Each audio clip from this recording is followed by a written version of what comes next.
Internet, it's your girl, Rack Famous Star. Okay, so I'm here to talk about episode 12.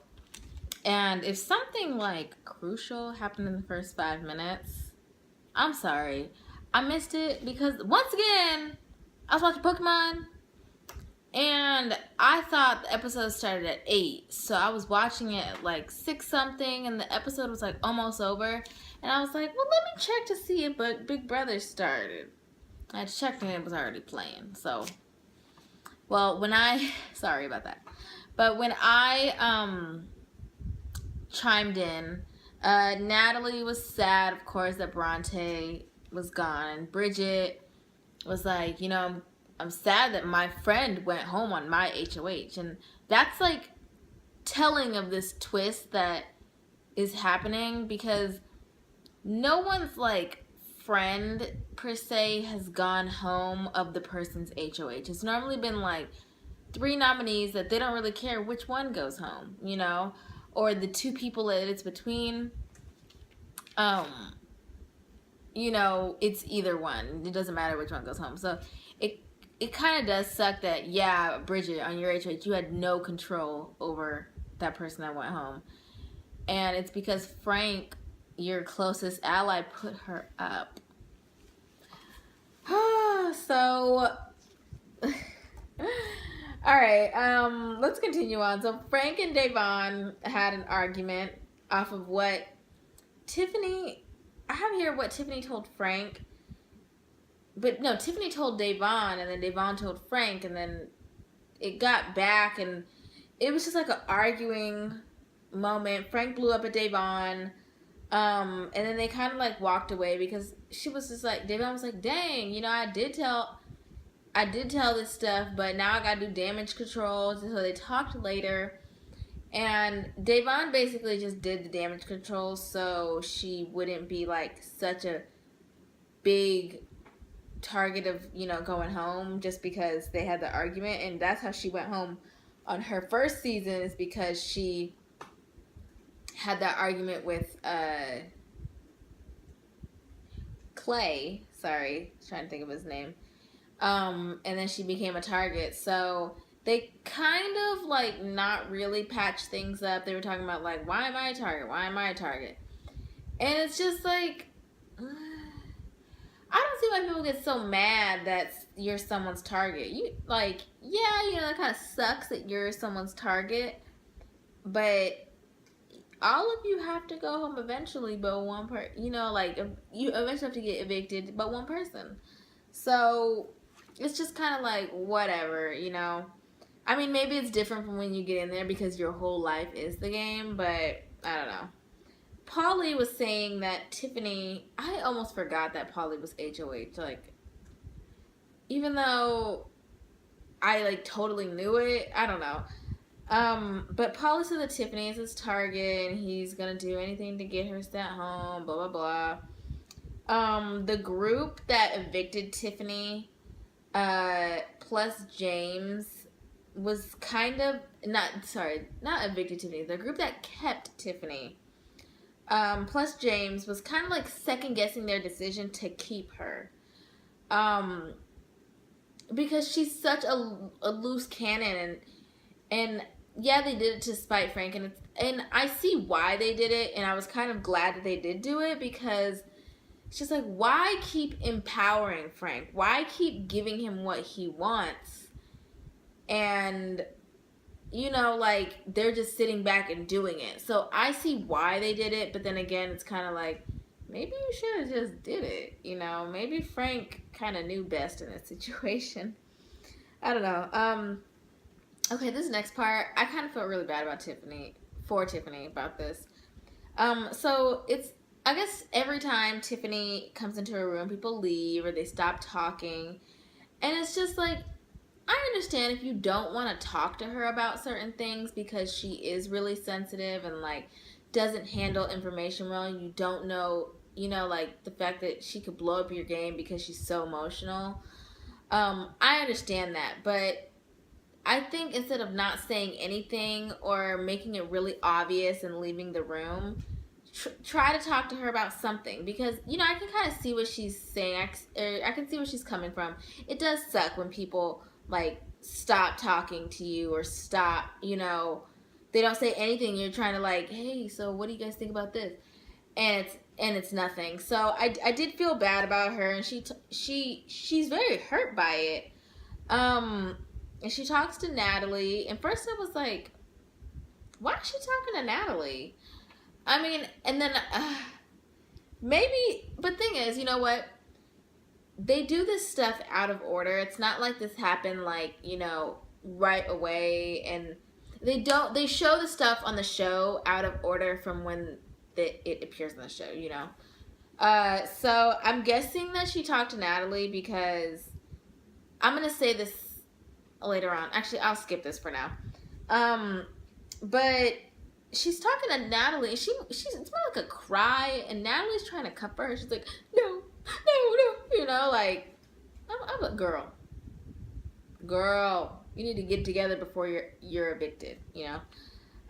So the crying to me is getting very, very old. I'm over it. I understand you're hurt by it, but that's how you get evicted, is being like so drama, you know. So whatever. Tiffany talks to Frank, right? And how she walked up to him, she was like, hey, can I talk to you? And he was like, yeah. I mean, of course, if the girl that you're trying to evict says, hey, can I talk to you? Yeah, you're going to go and get whatever information she's saying. And so they kind of talk about how, like, why am I your target? I'm on, you know, I was only coming after you because I heard this about you, blah, blah, blah. And she's, like, spilling all of her alliance's secrets. Exactly how her alliance thought she was gonna blow up, and how exactly what they thought that she was gonna do, she's doing it now. And at first I was like, why are you guys saying that she's gonna do something when she hasn't done it? Like, I don't like it when people say like, oh, well, she's gonna do this. Well, has she? Or this is the type of person she is. Well, you know, like, don't tell somebody what they're going to do or how they're going to feel when they, I mean, yeah, she's giving you this kind of, like, tendencies, but I was kind of, like, trying to stand up for her on that point, you know, like, don't say she's going to do something if she hasn't. I mean, maybe she has, and they just haven't shown us. But, yeah, so she tells Frank, that Polly, Nicole, and Corey came after Frank, and he's just like, oh, you know, I can't trust her. Okay, this part, I went on to like 3 pages on this, but okay. Sorry, this video might be a little long, but Davon she tries to talk to Tiffany, and Tiffany's being like really defensive. Like, you know when you talk to somebody and they're like, yeah, of course, what do you mean? You know, like they're being like a big smart ass, you know? And that's what Tiffany was doing. And I was just so like, oh my God, I would have left. I hate when people act like that, like when you're trying to, I mean, but Davon, I don't know if she was coming from an actual place of like care, or she was coming up to like, let me go check on this girl so she doesn't blow up, you know? So yeah. So Davon is talking to Tiffany. The conversation was not going well. Tiffany goes and talks, not Tiffany, Zakiya walks in. I'm sorry, I'm all conjumbled. Zakiya walks in and tries to talk to her too, and it probably made the situation worse. I would say it made it worse. Like, it was already like awkward, but Zakiya came in, and then Tiffany shut down. She ended up shutting down and putting, like, she had a headband on. Excuse me. She put a headband over her eyes and was like, just get out. And then Davon was like laughing, but I mean, she was silently laughing because I mean, it was kind of, I don't know if it was funny, but it was probably funny to her. And Zakiya was just like, whatever, and left. And she's crying more, and Paul, and I don't know who the other person was. It might have been Corey. Were listening outside the door because they were it was not like they were having just a regular, like, I'm talking to you, I'm right here, you're talking to me. It was like a not yelling, but just a very loud conversation. They ended up backing away when Zakiya was walking out because Zakiya was right by the door when she walked in. Davon ends up telling Tiff to like pull it together, and she comforts her because she feels bad for her, like on a personal like level, like outside the game. And Tiff makes amends with Davon for the time being, and she says she's going to stop crying. I kind of hope she fulfills that promise because I'm over it. The nominations, Polly's nominations ended up being Tiffany and Natalie, just because they're running out of people to put up outside of the 8-pack. Like, we knew this was coming. Since they're not putting up Paul, I don't know. Maybe they'll put up Paul again when they need, like, when Natalie's gone, or maybe when Paul and Natalie become the new, pair to put up, and then you put up the, I don't know, when they need somebody to backdoor, that Paul will be up. So Tiffany's the supposed target, and I say target because it depends who the Roadkill nominee is, and it depends how, because the house changes. Like, one day they were going to vote out Tiffany, next day they voted out Bronte, so it's just like, you never know until the person's talking with Julie. So what pissed me off about Tiffany this episode is that she was trying so hard to blow up people's games to save her own butt. And I was just very annoyed by it, like, when someone's just trying to, like, tell on other people just so they feel better about themselves. And it's just like, really? This is how you're gonna play the game? Okay. Like, kind of sucks, but whatever. Frank knows he can't trust anyone except Bridget, what I would say, just because he controls her and Bridget does whatever. Bridget could win the next HOH. Bridget could win the next Roadkill, and she would go and ask Frank what should she do and pretend like those were her decisions and her nominations, and she made up her own mind.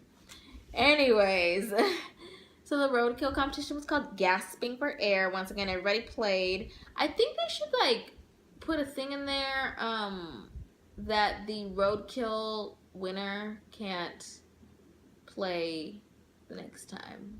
I don't know. Alright, so they had a bunch of, like, air fresheners, and they had to hang them on these ropes, poles or whatever, and they were like very bendy, and they're very sensitive, like Michelle said. Michelle was like, these ropes are these poles are more sensitive than Tiffany. I thought that was funny. So they had to hang up the most air fresheners in the shortest amount of time. They had to press a button or a time would run out. And the winner ended up being Tiffany. She hung up 31 air fresheners, and I want to say it was maybe out of 40. So, it was pretty good. And, okay, so I thought Tiffany should have just shut up about it. Like, just don't say anything. But she tells Davon, and then tells her that she's putting up Corey and not to say anything. And then and then I'm thinking, oh, she's not about to tell anyone anything. But then she runs and goes and tells Frank, and Bridget's right there. So for Bridget, whatever the name is, Frigid, just made that up. But she runs and goes and tells Frigid, and then asks for advice about who she should put up, if she should put up Corey or she should put up Nicole, and then take Nicole down and put up Corey. I don't know. I was just mind boggled. Like, this man was like trying to get rid of you last week, and by the grace of God, you were saved, and now you're working with him. I don't know. So the Roadkill winner, Tiffany, ended up putting up Corey. And let me know what you think about this, but what I think is that Corey was a good person to put up because people are already they're already trying to get him out because him and Nicole are too attached, and people want to reel Nicole back in, and because Nicole is very protective over Corey, and if Corey goes, then I think it'll make it'll affect more people's games in a positive way. So that's why I think that he was a good nominee, and I think he does have a fair shot of going home against Tiffany. Tiffany just has to stop crying and just try to win the power veto. But yeah, that's the only thing I see that Corey was probably a good nominee. But all right, that's it for me. I realize I'm going way over. So if you made it to the end of this video, thanks a lot. But until next time, you're welcome. Bye.